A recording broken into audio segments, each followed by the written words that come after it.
Gênesis capítulo 41, a partir do verso 37, a palavra do Senhor descreve o que houve com José depois de encarcerado, acusado injustamente, depois de lançado no poço por seus irmãos por ciúmes, depois de ser esquecido, pelos seus companheiros de cela. No momento certo, Deus convoca José. E Faraó relata a ele o seu sonho, como a gente já conhece a história, dando a ele a estratégia daquilo que teria que ser feito. 7 anos de abundância, de fartura, antecederiam 7 anos de escassez, de seca, de fome, de miséria. Não bastava interpretar o sonho, tinha que entrar com uma solução. E José oferece a solução. E a partir do verso 37 do capítulo 41 de Gênesis, o texto diz assim: o plano pareceu bom ao Faraó e a todos os seus conselheiros. Por isso o Faraó lhes perguntou: será que vamos achar alguém como este homem em quem está o Espírito Divino? Disse, pois, o Faraó a José: uma vez que Deus lhe revelou todas essas coisas, não há ninguém tão criterioso e sábio como você. Você terá o comando de meu palácio e todo o meu povo se sujeitará às suas ordens. Somente em relação ao trono serei maior que você. E o Faraó prosseguiu: entrego a você agora o comando de toda a terra do Egito. Em seguida, o Faraó tirou do dedo seu anel selo e o colocou no dedo de José.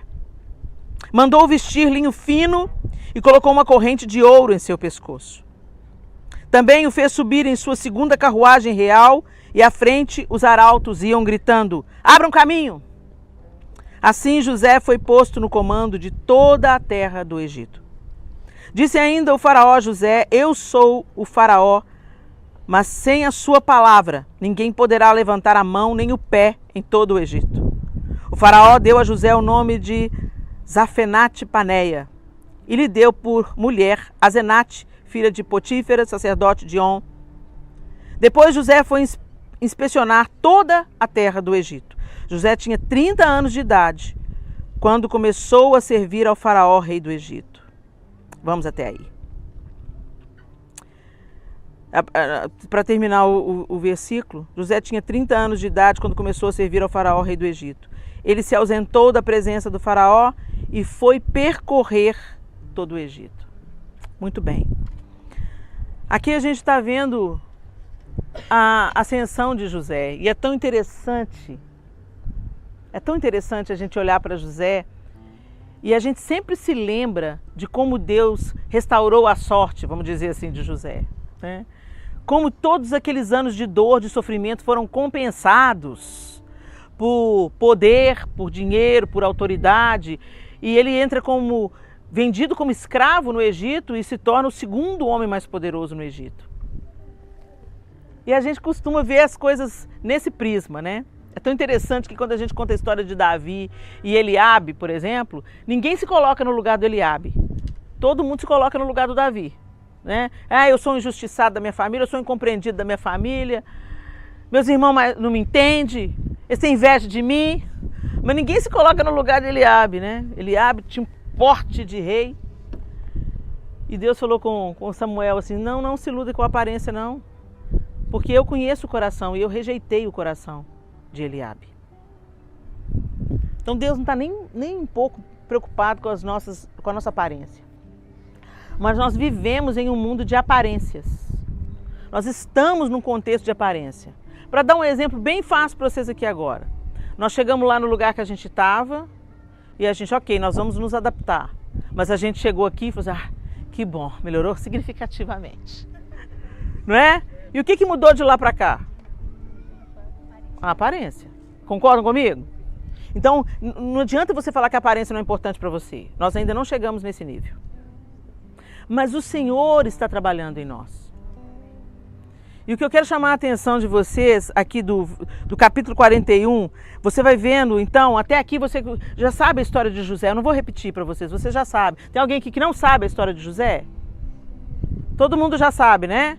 No resumo, os irmãos tinham inveja dele, ciúmes, porque o pai amava mais a ele do que os outros irmãos, preferia a ele do que os outros irmãos, repetindo o erro, inclusive que ele tinha vivido no próprio lombo, porque os pais dele também faziam diferenciação entre ele e o irmão.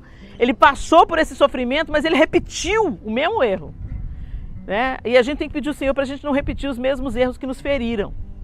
Aquilo que nos feriu não pode se repetido na vida do outro. A maneira como fomos feridos por nossos pais não pode se tornar a maneira como ferimos os nossos filhos, por exemplo.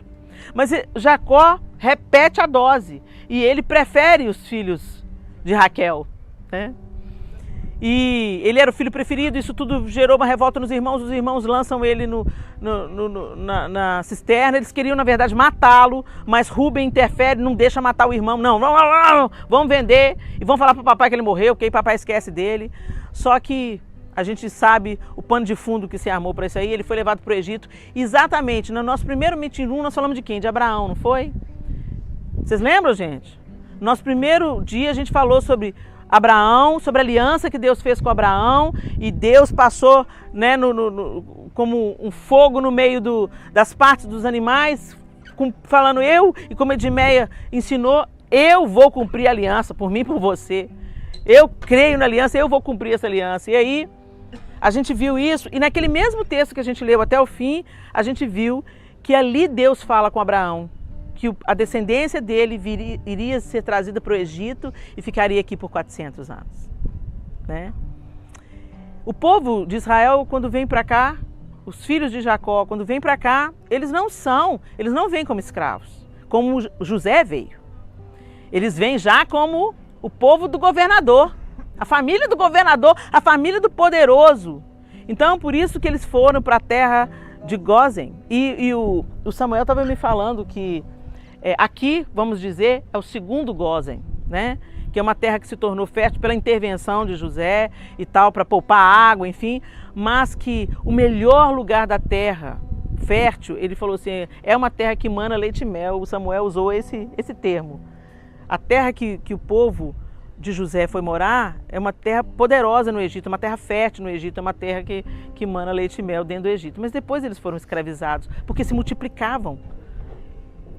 E o homem que governava, o faraó que governava, quando José era o governador, morreu José, e morreram também seus irmãos, e aquela descendência de Jacó foi enterrada, e o povo foi se multiplicando, e o próximo faraó temeu a multiplicação do povo, e veio com mão dura sobre o povo. Isso tudo é profetizado. E aí o próprio José, no capítulo 50, narra o falecimento de Jacó, como José sofreu. Os irmãos ficaram ali apavorados, pensaram, agora nosso pai morreu, nosso irmão vai tirar a máscara e vai mostrar quem ele é. Mas ali aparece a face perdoadora de José.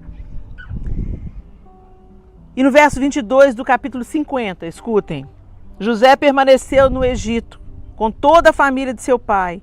Viveu 110 anos e viu a terceira geração dos filhos de Efraim. Além disso, recebeu como seus os filhos de Maquir, filho de Manassés.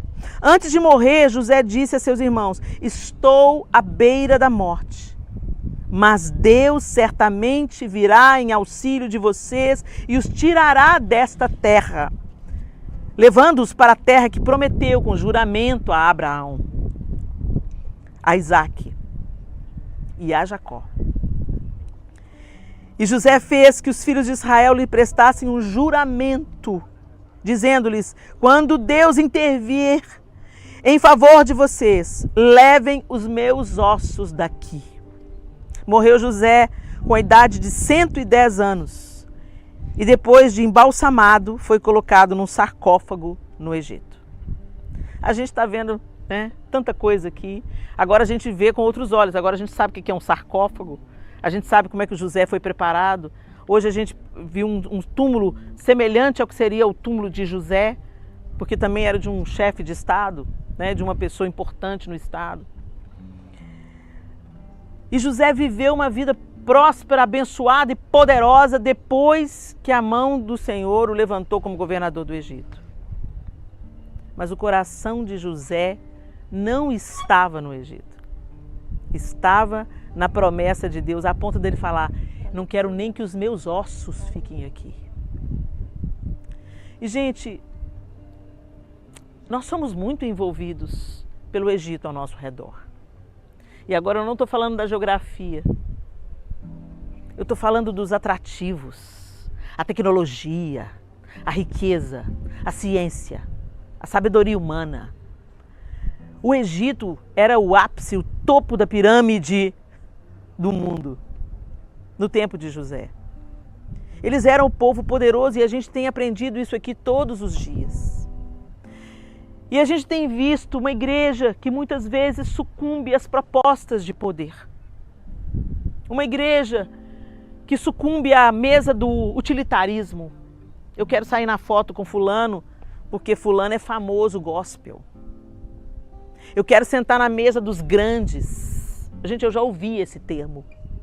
Eu sentar nas mesas do grande é Deus, senta na mesa dele. Mas a gente se deixa facilmente impressionar pelas propostas de poder que esse tempo nos dá. E em todas as áreas. Algumas pessoas querem andar com gente que tem dinheiro, porque pensa assim: vai que eu ganho alguma coisa. Vai que me dá um presente. Vai que me paga uma viagem para Israel. Tem outros que pensam assim: não, eu quero, não preciso de dinheiro não, dinheiro eu tenho o suficiente para mim, mas eu quero andar com quem tem influência. Quem tem influência, porque sabe como? Você anda com boa gente, pode ser que no momento você precise. Então eu quero ter um amigo médico, um amigo advogado, um amigo juiz, né? Dá que você precisa, um amigo delegado, dá que você precisa. Então tem gente que busca esses relacionamentos utilitaristas porque dá que você precisa. Tem pessoas que, não, eu quero concorrer a um cargo. Eu quero ser deputado federal, quero ser deputado estadual, porque eu quero pleitear as cargas do meu povo.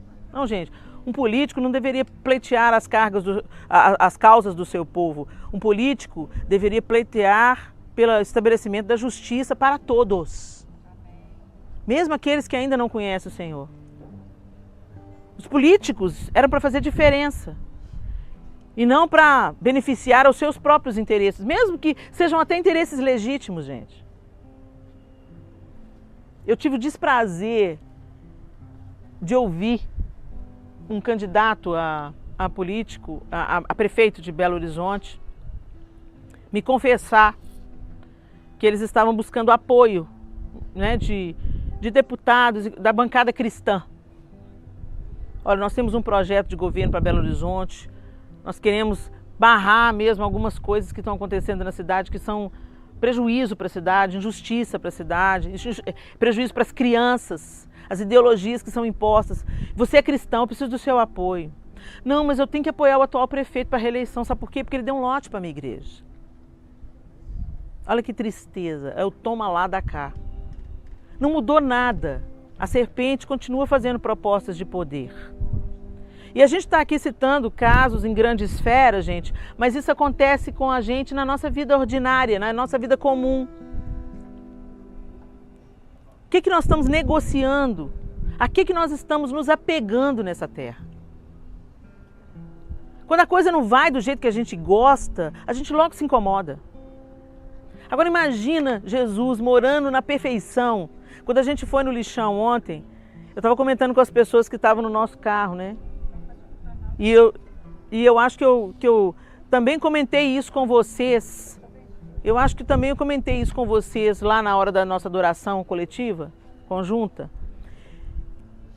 Que Jesus se esvaziou. Ele se esvaziou.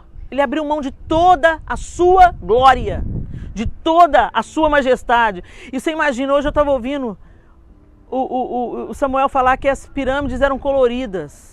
Que aquele revestimento que tem só no topo de uma era do alto a baixo e que cada face da de Quélpis era de uma pedra preciosa, revestida de pedra preciosa colorida. E o topo dela era 9 metros de ouro. Gente, você pensa na majestade de um negócio desse? Pois é, mas nem olhos viram, nem ouvidos ouviram, nem jamais penetrou no coração do humano o que Deus tem preparado para nós. Então você imagina do que Jesus abriu mão. A gente nunca, igual a gente canta, eu nunca saberei o preço dos meus pecados na cruz. A gente não tem ideia do que Jesus abriu mão. E ele se esvaziou e durante 30 anos ele andou humildemente. José é uma tipificação de Cristo. Não é à toa que a informação de que ele tinha 30 anos quando assumiu o governo do Egito. Está aqui só para encher página não, gente. O Antigo Testamento ele vai apontando. José é uma tipificação de Cristo. Josué é uma tipificação de Cristo. Não tem nem a coincidência do nome, não, gente. Tudo faz parte de um plano perfeito de salvação da humanidade. E José é essa tipificação de Cristo. E você vê que José é diferente de Cristo. Ele foi moído. Quer dizer, diferente de Cristo não. Ele foi moído como Cristo. Humilhado como Cristo. Rejeitado como Cristo. E depois ele recebeu o poder. A Bíblia diz que Jesus, foi porque ele se esvaziou, que ele recebeu o nome que é sobre todo nome. Foi porque, por isso Deus o exaltou soberanamente e lhe deu o nome, que é sobre todo nome, diante do qual todo joelho se dobrará e toda língua confessará que Jesus Cristo é o Senhor. Mas a gente não quer saber desse negócio de ser moído. A gente fala que é cristão, mas a gente não quer saber de negar a nós mesmos. Quantos aqui estão com a gente nessa caravana e nunca foram a Israel? Deixa eu saber. Levanta alto para eu ver. Nós temos um número expressivo de pessoas aqui. E quem já foi? Vocês sentem a diferença? É uma diferença gritante. É uma cultura muito similar, né? Uma geografia muito similar, que a gente não está tão longe assim. Então, a atmosfera é diferente. E como eu compartilhei com vocês, quando a Naíma falou assim, vão para o Egito e Jordânia, a minha primeira reação foi não. E entre as respostas da Edmeia e as conversas e orações com João, com a Naíma, a palavra de Deus foi para mim, você vai fazer a sua vontade ou a minha? Você vai querer o que você prefere ou o que eu prefiro? Negue-se a si mesmo, tome a sua cruz e siga-me. Continua sendo o convite de Jesus. Agora, algo muito interessante em José é que ele disse sim ao convite de Faraó. E ele se tornou excelente em tudo que fez. Nós somos cidadãos meia boca. Médicos meia boca, dentistas meia boca. E não é porque a gente, por causa de nome, capacidade, inteligência, José era um homem diferenciado, a gente viu, né? Você já pensou, gente, desviar o Nilo para fazer esse reservatório de água aqui para não faltar água durante 7 anos? É um cabeção, cara. É um cabeção. Agora a fonte não é José, a fonte é o Criador de todas as coisas. Nós temos acesso a Deus, mas nós não pedimos a Deus o que interessa a Deus. Nós pedimos a Deus o que interessa a nós. A gente vê pessoas envolvidas, por exemplo, em projetos de ó Deus, me dá uma casa nova, ó Deus, me dá um carro novo, ó Deus, me dá uma promoção no emprego. Gente, não estou dizendo que tem nada de errado nisso não, Deus é nosso Pai, e a gente pede a Ele o que a gente quer pedir, e Ele vai dar o que Ele quer dar. Mas o fato é que a gente não pede, por exemplo, para ter mais autoridade espiritual. A gente não pede, por exemplo, para ter mais conhecimento no padrão divino. Às vezes a gente se entope de teologia que só nos envaidece e nos ensoberbece. O conhecimento sem Deus é loucura. Você pode saber a Bíblia de capa a capa e falar tudo de acordo com a palavra de Deus e ter o coração cheio de orgulho e vaidade. Quando você olha para o modelo de Jesus, ele não se misturava com os fariseus. Ele só ia nos fariseus para dar na lata deles. Mas a gente busca o que a gente busca para quê? Será que a gente está mais apegado ao que a gente pode conquistar na terra, ou a gente está apegado ao Senhor e ao legado que a gente pode deixar? E legado, gente, não é o que a gente deixa para as pessoas. Legado é o que a gente deixa nas pessoas. Legado é aquilo que você vai deixar dentro dos seus filhos, dentro dos seus amigos, dentro daquelas pessoas que escutaram a sua canção, aquelas pessoas que foram atendidas no seu consultório, aquelas pessoas que choraram com você e você deu uma palavra de esperança. Isso é legado. A gente está muito preocupado com a herança. E a gente está aqui de passagem. Ou a gente está ligado naquilo que a gente perdeu lá nas cebolas e nos pepinos. Ou a gente chega diante de Canaã e fala assim, não, mas é muita coisa. Tem muito gigante na terra. Isso não é para mim, não. Nós precisamos de cristãos que não sejam apegados à terra, às coisas da terra, mas que sejam resposta para a terra. Que sejam os melhores médicos, os melhores políticos, os melhores pastores, conselheiros, advogados, as melhores faxineiras, as melhores diaristas, aquelas melhores donas de casa, as melhores mães. Não porque nós somos bons em nós mesmos, mas porque estamos conectados à fonte. E se Ele é a fonte, alguma coisa Ele fala, quem beber da água que eu lhe der, eu serei nele uma fonte a jorrar para a vida eterna. Ele está dizendo que a vida nele está em você. E quando a vida dele está em você, essa vida abundante, borbulhante, ela transborda. Ela não fica como água parada nos nossos sonhos e projetos particulares de poder para deixar uma herança. Ela jorra para a vida eterna, transborda sobre os outros, apresenta soluções, acolhe, aconselha, reconcilia, abençoa, caminha junto, cura.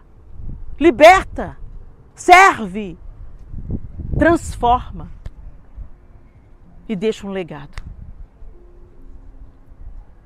José não era do Egito, mas ele deixou o melhor dele nessa terra. Quantos anos depois nós estamos ouvindo Samuel nos falar sobre José? Ele deixou um legado. Não é sobre as coisas que ele fez apenas, mas a excelência de José ficou plantado dentro das pessoas. Não se contente com a mediocridade. Não, mediocridade parece uma coisa diminutiva, mas não é diminutivo, não, é na média. Não se contente com viver na média. Vai, gente, vai para o sobrenatural, deixa Deus te levar para lá. Se largue, se abandone nos braços do Senhor e deixa Ele te levar, porque tudo que a gente tenta construir na nossa própria força e no nosso próprio braço, a gente às vezes constrói muita coisa, muita herança, mas não deixa nada de legado. Não muda a vida de ninguém, não salga a comida, não ilumina a escuridão.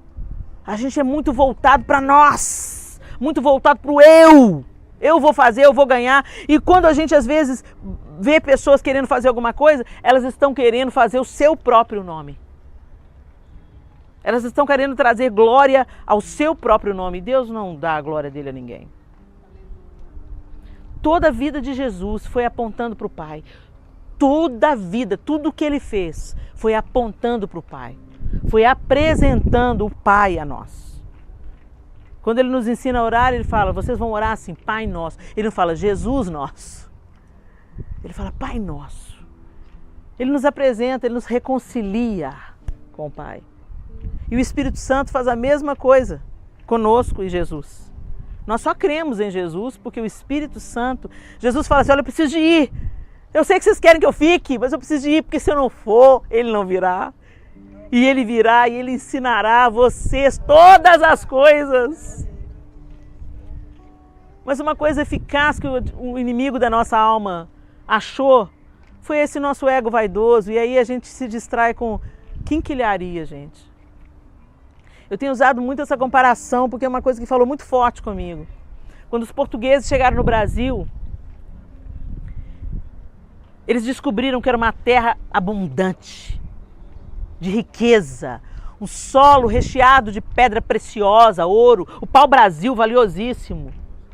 Aí o que eles fizeram?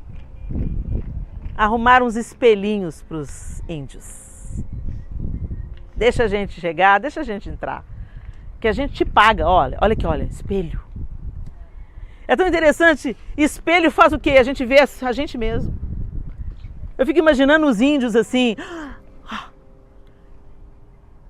fascinados com a própria imagem refletida em um objeto. Eles só conseguiam ver eles refletido na água, de um jeito imperfeito, e agora dava para ver mais claramente, não como a gente vê hoje, claro, mas dava para ver mais claramente através daquele metal polido a imagem deles. E eles se fascinaram com aquilo ali.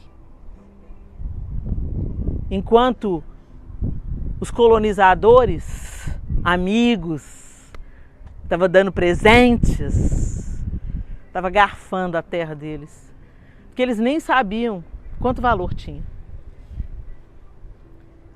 O diabo faz a mesma coisa com a gente, ele oferece um tanto de espelhinho. E a gente se distrai do propósito. E eu fico muito feliz de saber que vocês estão aqui. Principalmente, gente, com todo o respeito que vocês me permitam, vocês que já foram a Israel, todo o meu respeito para você que não foi a Israel, que sonhou em Israel e veio para o Egito. E vai para a Jordânia. Você espera aí. Eu quero conhecer Israel porque eu nunca fui lá, mas o que tem lá no Egito? O que tem lá na Jordânia?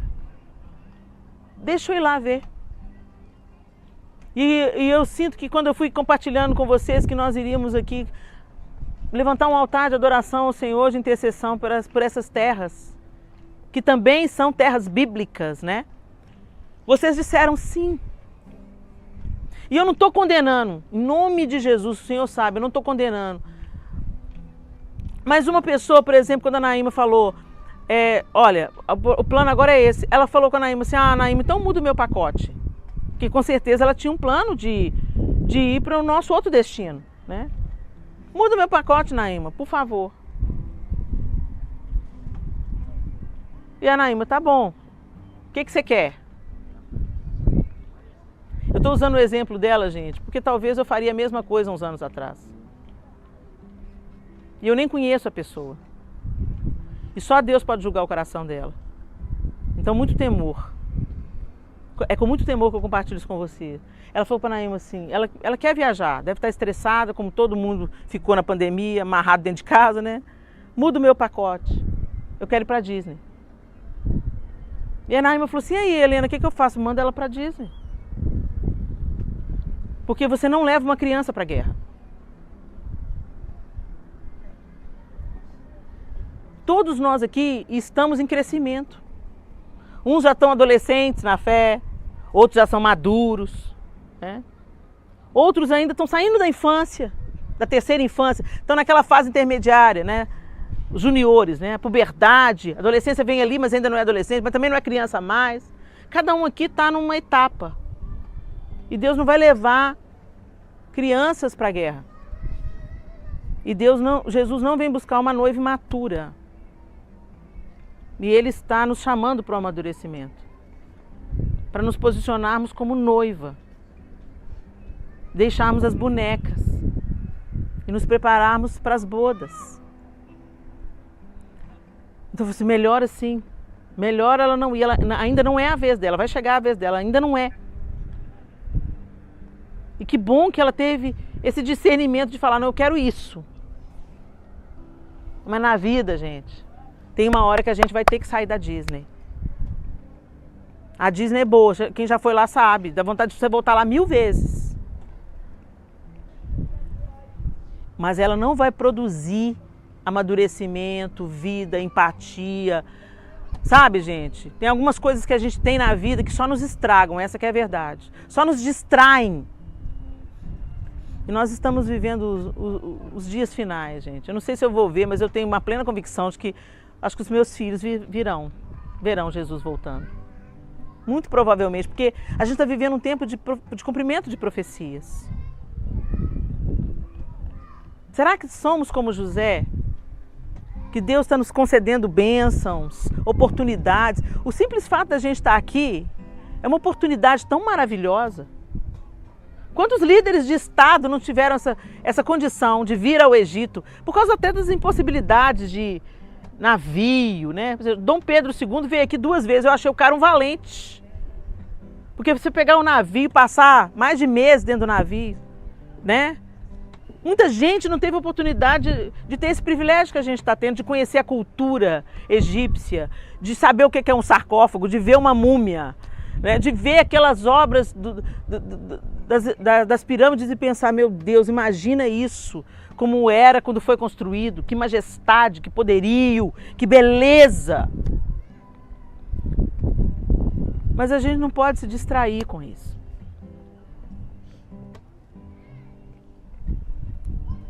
Então eu quero chamar você à reflexão, abaixe sua cabeça. Eu quero que você faça assim uma autoanálise. Como é que você está vivendo a sua jornada de fé? A Djanira, um dia desses, quando a gente estava vindo para cá, ela comentou comigo que ela, como enfermeira, às vezes orava pelos enfermos. E ela tinha que orar baixo, porque às vezes as pessoas criticavam ela. E ela falou assim, eu não entendo, pastora, porque tem gente que fala que crê em Deus, mas critica o outro que ora. Critica se você ajoelha e fala, vou falar com Deus. Mas você não crê em Deus? Creio em Deus. Você acredita que Ele é real? Acredito. Então, eu estou orando para Ele. Não, não faça isso não, que você paga mico. A gente fala que crê em Deus, a gente frequenta uma igreja, a gente vai para o congresso de mulheres, lá no Egito, Jordânia, a gente ora, a gente jejua, a gente intercede.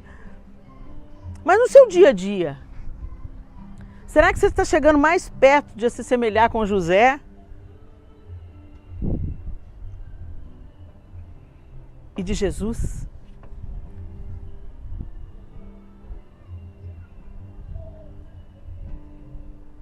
José deixou o melhor dele nessa terra. Ele não se deu por metade. Jesus, igualmente, deixou o melhor dele nessa terra. E ele não se deu por metade. Mas José falou, leve os meus ossos daqui.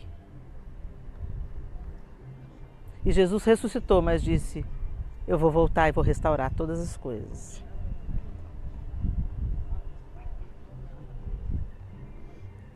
Será que a gente tem dado o nosso melhor naquilo que Deus nos confiou? Ou você é um funcionário que engana,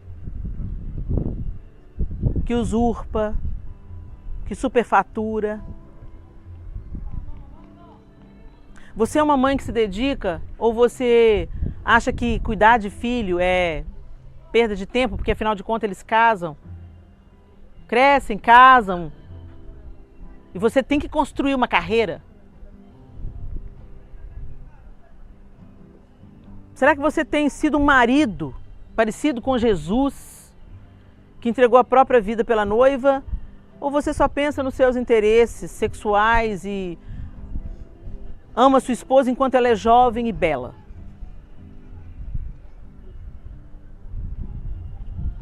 Será que você tem sido uma esposa que não vê o serviço ao marido como um fardo, mas como uma oportunidade de transbordar Deus no seu serviço?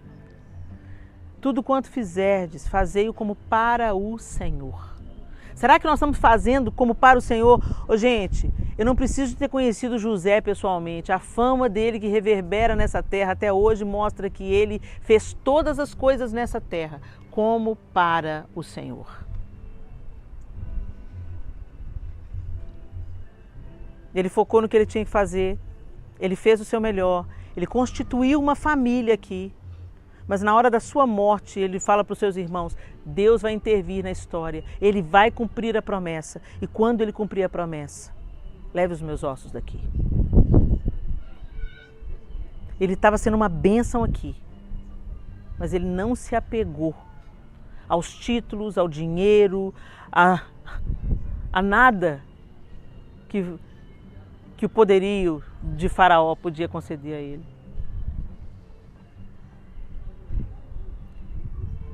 Nós nos vendemos às vezes por muito menos, gente. E quando eu falo nós, eu estou falando nós com todo o interesse do meu coração. Nós às vezes negociamos princípios fundamentais da nossa fé para parecer mais legal, para ser politicamente correto nas redes sociais. A gente nega Jesus sem precisar de muito esforço. Eu não conheço vocês, a gente está se conhecendo. Mas eu quero que você seja sincero, faça uma autoanálise. Como é que você tem vivido o seu caminho de fé até aqui? Se você está trabalhando por uma herança ou por um legado. Se você está buscando fama para si ou glória para Deus. Se você está apegado às possibilidades da ciência, tecnologia, dinheiro, poder, cargos, promoções, carreira, mesas utilitaristas. Ou se você tem buscado genuinamente, Senhor, o que o Senhor quer que eu faça? Com aquilo que o Senhor me entregou hoje, o que é para eu fazer? Com o talento que o Senhor me deu, é para fazer o que com isso? Com o dinheiro que você me deu, é para fazer o que com isso? Com o tempo que o Senhor me deu, é para fazer o que com isso? Com os filhos que o Senhor me deu, é para fazer o que com eles? Com o marido que o Senhor me deu, como o Senhor quer que eu haja com ele? Com a esposa que o Senhor me concedeu, como eu devo tratar dessa esposa, Senhor? Eu ainda tenho meus pais. Como que o seu nome pode ser glorificado na maneira que eu trato os meus pais? Busquemos a glória de Deus. Busquemos a glória de Deus. O Deus de José foi conhecido nessa terra. Através do seu serviço, da excelência em tudo que ele fazia, do comprometimento dele, da obediência dele. Que seja assim com a gente também. Que seja assim com cada um de nós. Shukran. Oh Deus. Oh Deus. Perdoa-nos, Senhor. Porque muitas vezes nós somos levados pelos nossos próprios interesses.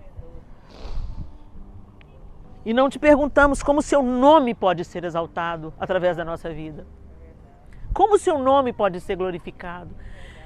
E nós nos apegamos demasiadamente às coisinhas passageiras desse mundo. Dessa breve passagem. E muitas vezes desprezamos os tesouros escondidos em Ti, Senhor. Como os nossos ancestrais brasileiros, Senhor, nós trocamos ouro por espelho. É verdade. E nós te pedimos, Senhor, nos perdoa. Nos perdoa, Senhor.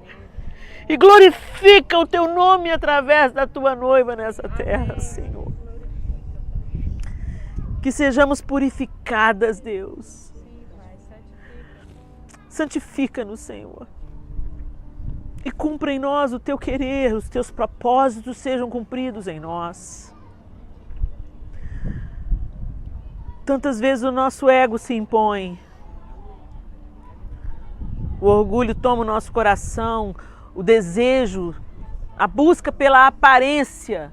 Aparência de que somos crentes, aparência de que somos santos, aparência de que somos bem-sucedidos no casamento, nos relacionamentos com filhos, com amigos, com pais.